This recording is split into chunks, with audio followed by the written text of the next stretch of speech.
lugar sa Eastern Visayas na nakatambak lamang daw ang relief goods na pinadadala ng pamahalaan para ibahagi sa mga nasalanta ng bagyo. Kaya naman nagbabala ang DSWD at DILG sa mga lokal na opisyal na gumagawa nito. Balitaan mo kami, Charis Domingo.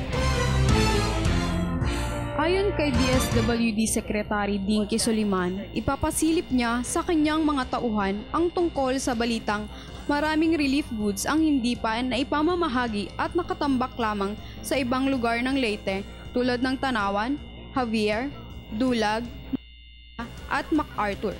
Dagdag pa ng kalihim ay kanilang iimbestigahan at kakausapin ang mga lokal na opisyal dito na hindi pwedeng hindi ipamigay at iimbak ang mga bigas. At kung hindi pa tutupad ang mga ito, ay hahanap ang DSWD ng paraan na maidiretso ang mga relief goods sa mga barangay.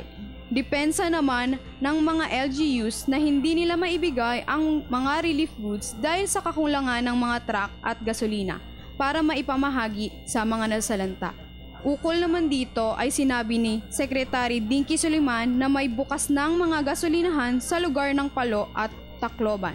Maaari rin silang makahingi ng tulong sa Task Force Normalization. Dagdag pa ni Soliman na minimonitor na din nila ang mga pumapasok na relief goods, lokal man o mula sa ibang bansa, kaya't kampante ang kagawaran na hindi magkukulang ang mga relief goods para sa mga biktima.